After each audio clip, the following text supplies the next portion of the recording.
What's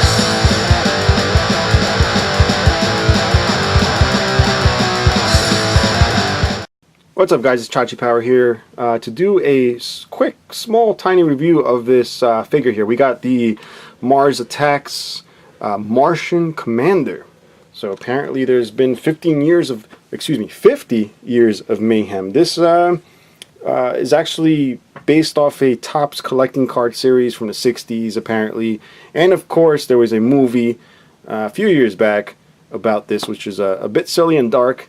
But very cool designs, as you'll see in just a second. So the Martian Commander, I just found this maybe a week and a half ago. I had to have it. I'm a sucker for figures with, clear domes over their head, especially if there's a huge brain inside with a freaky looking skeleton face. And it's got some really old school looking weapons. Like this is stuff you definitely see in the 60s. Let's see, you got the rifle here. And a little blaster, whatever. We'll take a look at that in a second. So we'll spin this around, and again you'll see the figure right back here. This is from Mezco. Mezco makes these figures, licensed by Topps. And Topps, for those of you that don't know, I don't even know if they still exist. They probably do. They're probably still making baseball cards or something. But same people that used to make baseball cards or still do make baseball cards. They also made the Mars Attacks trading cards. So here's what they would look like, the cards. I believe this is what they looked like on the back, and they were numbered, and they would tell you stuff here. So this is the synopsis of the story on the back of this card, and the artwork was really good. It's got that whole like vintage feel, because it was vintage, so some really cool artwork. So it's really cool that they've gone ahead and made these figures for us recently. So we're going to take a look at it, see if it's any good, and hopefully you guys will let me know what you think of this. So give me 1 second, I'll pull it out of the box so we can check it out. Alright guys, so here is Martian Commander out of the box. As you'll see, it is a very, very nice sculpt, and I wish I had my rotating display to be able to show you everything without my big hands in the way, but this will have to do for now guys. So you'll see it's a 6-inch figure. It looks like it wouldn't be posable. It actually is. So we'll check out how much articulation it has in a second, but first we got to check out this clear dome head here. So let's get up real close. Too close, too close. Just kidding, it's never too close when you're looking at a brain like this. But yeah, so that's his sculpt, and it's severely magnified, and look at how beautiful the sculpt is. Look at the paint on that. Look at that. Look at the detail of the eyes. Look at the nose. Look at the teeth. I mean, this is high quality stuff guys. Look at the brain. Look at those details in there. Look at that. Look at that. All the ridges in the brain look really good. I like the way that it graduates into the brain. That's a really cool look. I'm sorry I'm shaking it too much guys. It is magnified, so there's a bit of shake.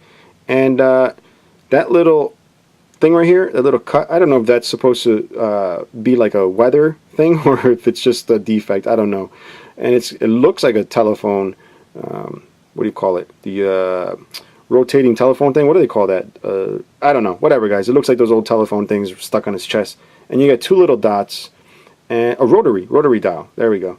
And then you'll see the details extend onto the chest. You got these hoses here which run all the way to the back to this red tank. And it's the tank is painted a matte red. It's really nice.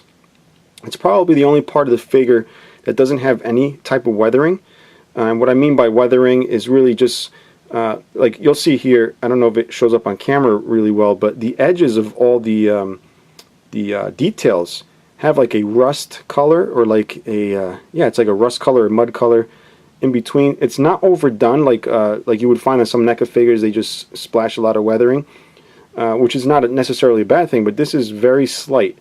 So it gives the suit a used look, not necessarily dirty. And you'll see it's kind of shaded right there a little bit. I don't know if that's on purpose or just part of the process, but right here you can really see a little bit of dirt. It's not overdone, so it actually looks quite neat. And the boots also have a little tiny bit of that going on, a little bit of the dirt. Again, not too overdone, which is good. So it gives it a very nice look. Again, let's take a look at that face. Look at that. Wow. Just loving that. I don't know if we looked at the back of the head. Oh, look at that. Look at that. There you go. So what we're going to do now, as we examine the rest of the brain here, is show you the articulation. And it's obviously not glass, guys. Whoever thinks it's glass, please, come on. It's a plastic dome. But let's go ahead and check out the articulation. Alright, so the articulation consists of the actual dome head that moves. So it does move around, which is quite nice. You do have the arms that extend out just a tad. I don't know if mine's just stiff. It does have a swivel. Oh, there you go. Pops right out. Very good. And you got the elbow here. Moves that amount. You don't have wrists that move, but you do have the swivel right here on the end of the glove. So it doesn't matter if the wrist doesn't turn. You do have the little swivel there. No waist. All right. And you got the legs that go out. And what I like is it's like a ratchet, like one ratchet. So you can't really put it in between unless you can get it to balance on that ratchet. But again, not a big deal. You do have a knee.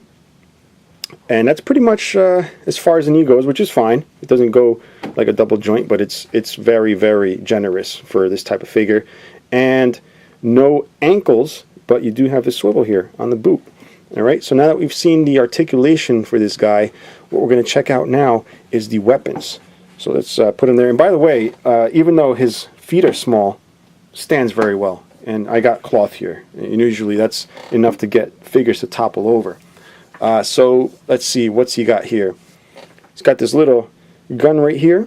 And we'll check out the details of the weapons up close before we attach them to the figure. Alright, so here is his pistol up close. And it's got like that whole Buck Rogers kind of vibe to it, because this is from the 60s. Yeah, look at that trigger. Obviously a two-finger trigger. And very basic design, very just generic spaceship Martian type thing. But very nice. There's no weathering on this, it's just one color plastic. Next we'll move on to the big rifle here. And it's pretty much the same design as a smaller gun. I'm almost inclined to say that this, the regular gun extends into this because it kind of looks exactly like it in the back here. Or maybe it's just because of the Martian design. But it carries a lot of the design cues of the other one. So it's got that little rod up top. And this part right here is also on the gun right there. So maybe this is the same thing. I'm not sure. Who knows? But very cool looking nonetheless. Got the little rings around there, which is very 60s.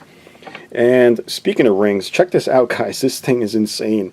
Look at the handle on that, and then a little disc in the back. And all the coils going up and down. This thing is insane. Look at this. This thing is just crazy. So what we're going to do is check it out on the figure. Alright, so I've pretty much run into a little bit of a snag. As you guys may or may not know, my review room is usually very cold in the winter. It's uninsulated. So all the plastics on this guy are extremely stiff. Normally these fingers would be very pliable. At the moment they are refusing to move. If you'll see, I put my finger right up against them. They'll actually leave holes in my finger instead of flexing. And I don't want to break the fingers off to put the guns in, but, and I'm sorry, this is a half-assed review because of that, but this is really how he would probably look like holding the rifle. Again, if I can update this video at some point, I most definitely will. Here he is with the little gun there. And now this big thing here, I don't know if he's supposed to hold it like this. It kind of looks cooler that way, because this doesn't really look like a handle. I mean, it kind of does, but it doesn't. It doesn't even really fit. So I think he's kind of just supposed to hold on to it like this.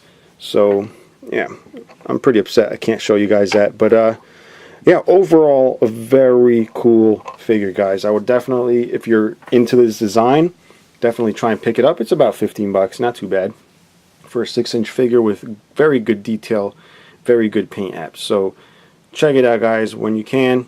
Probably at your local comic shop, Toys R Us, wherever you shop. And till next time, guys, if you have any questions, leave them below. And that's it. Bye-bye.